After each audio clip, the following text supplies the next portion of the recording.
Hey, Kowalsky here. Welcome back to another video. Now, it's Wednesday again, and we have to cover the Chess Champions series. And let's just not lose more time. As you saw from the thumbnail and the title, now Anderssen on top again. So after Murphy kind of left the chess world and he kind of went a little bit crazy. It wouldn't be the first American to do so, but that aside, Anderssen is back at the top, and now we're in 1862 for the second British exhibition. That's gonna be the second tournament, and there have been like a couple of pretty strong players. I'm just gonna say some names from the list, like Louis Paulsen and John Owen. And Wilhelm Steinitz, Serafino Dubois, and James Hanna and Joseph Henry Blackburn, also Thomas Wilson Barnes, and a lot of British strong chess players, and also some other European very, very strong players. Now Anderssen actually won this with 11 wins and 1 loss, so if you go 11-1 against the strongest field, you're the best player, you're the world chess champion. And he got himself £100, which in today's money is about 13,000 pounds. So without further ado, let's see the game. Now I'm actually gonna show you this game that Anderssen won against gentleman Valentine Green, but this guy finished last. But I just find this game really nice, and then I'm gonna show you the game that Steinitz received his prize for. That's the Brilliancy prize. Now he received £5, and in today's money that would be about like 70 pounds ish. So still a pretty okay price for just playing an awesome game. So this is Anderssen playing with white. He opens the game with the King's Gambit, and we have just a very, very main line. This has been actually played by none other than Ivanchuk with the black pieces, but by David Howell against none other than Nigel Short, also by Niels Grandelius. A lot of strong players have played this line. So this is pretty much still theory, but by this point, after d4, known moves are knight h5 and castles, but here we have queen e7, but still we're gonna have some transposition here after knight h5, but after g3 and this capture, now we're in completely new territory. So as far as the masters go, so we have f6 and now queen to e2, and Anderssen really sacrifices the first piece, but it's a mistake taking the piece. Obviously, when a grandmaster offers you a piece, you don't really take it. Now why this is a mistake, quickly going over that, is because you're basically giving white the center. This knight doesn't really have threats because the queen is protecting the king, and so a developing move like bishop f5 or knight to d7 could have been more beneficial, maybe making way for long castles as fast as possible. So you're gonna play bishop f5 anyways, and maybe after a move like bishop d3 or even knight c3, let's just develop. Now we can go for the move knight d7 and let's say long castles, and now you can either go long castles or you can now take the knight, and after this capture you can now go long castles, giving up the bishop but getting a very playable position. So this for black is very, very playable. You got this passed pawn that you might apply pressure with and you're fine. White's up a pawn, but really this pawn is doubled, so it's not that big of a deal. But instead of that, we have f takes on e5 now, and this sacrifice allows Anderssen to get a very, very nice initiative. So we have c3 getting the bishop pushed back, and now here after bishop f5, simply sliding the bishop back, going knight to c4, making room for the knight.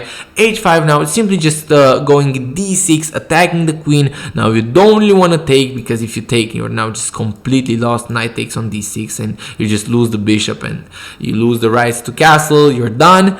And instead of that, we have queen h7 and now simply long castles. Now this move the engine doesn't really like this move. Like white still definitely has the advantage here and is winning, but with a move like knight d7, you maybe could have saved yourself, and you could have maybe long castled.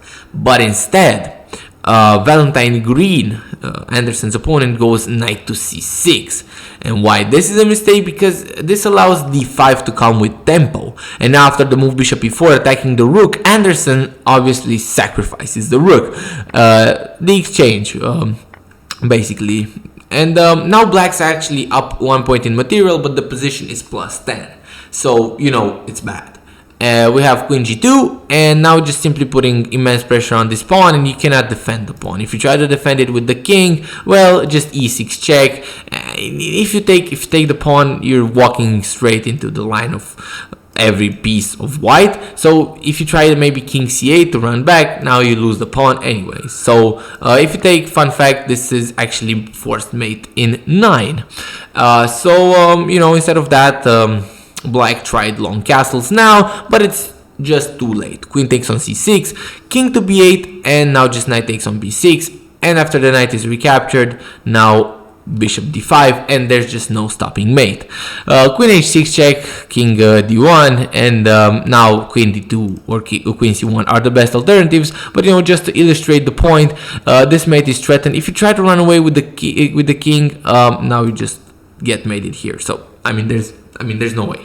So that was Anderssen's game. A very nice win. Obviously, a very, very big tournament for Anderssen. And now I'm gonna show you the brilliancy prize. I just spoiled the mate. We're gonna pretend like that didn't happen. And I just want to quickly show you the opening was a Scandi, and then you know we got a pretty normal middle game position. Black developed good. Now f4 might not be the best move, but definitely an attacking move. But what happened here that white really liked is this knight d5 transformation. Now after e takes on d5, the bishop is closed, and now the rook can go to f3, and here Steinitz played a very nice move, g4, just striking here, and apparently knight takes on e5 is supposed to be equalizing for black now after f4, but here I don't know what Steinitz had in store. Maybe he had a sacrifice in store, although it's very hard to imagine a sacrifice in this position. Maybe just sliding the bishop back and then you know, going for something else. So this would have been fine for black. c5, you can chip away at the center and your king is safe. But instead of that, we have f takes on g4, and now all hell breaks loose. We have rook takes on h7, sacking the rook. You don't want to take the rook, because now we're gonna get bishop takes on g6, king back to g8, queen takes on g4, and now all sorts of discoveries are being threatened here. Bishop g5 basically forced, and now a savage move. I mean, you could take the bishop, but you can just play queen h5, and how you're gonna stop mate? Queen e7, you're gonna say, but now just knight takes on d7, queen takes on e3 with check. You're giving up a check, king h1, and now, I mean, again, you have to go back if you want to stop mate, or play the move bishop h6, but that, okay, gives up a bishop. Let's say you go back queen e7, now just rook g1, and you're lost. I mean, you're lost. So instead of that, we have knight takes on e5. This is a try. Black is still lost, but you know, it's a good try at least. King takes on h7, now just queen takes on h4. Yes, black is up 4 points of material, but the position is just completely lost. Rook g8, and now it's forced mate in 10, and Steinitz goes for it. Queen h5 check, king g7, queen h6 check, king f7, queen h7 check, king e6, queen back h3 check, king f7, and now actually the mate in 6 here is e6 check, king e8, and after queen h7 you're gonna give up some things, and then you're gonna get mated. For example, give up the rook, bishop f8, bishop g5, and you know, there's just no stopping this. But instead, Steinitz just saw a concrete solution, rook f1 check, and just queen e6, and there's no way to stop this. We have rook g7, bishop g5 now threatening the bishop, and after you defend, it's simply mate in 4, and Steinitz this time finds it. We have check, rook takes, queen takes, King d8, and the opponent obviously being a good sport, he allows himself to get mated. Rook f8 check. You cannot take with the bishop as it's pinned, so you have to block with the queen, and now just queen takes, it's checkmate. So I hope you guys enjoyed this video. The games were very nice, and a little piece of history. I'll see you on the next one. Kowalsky out.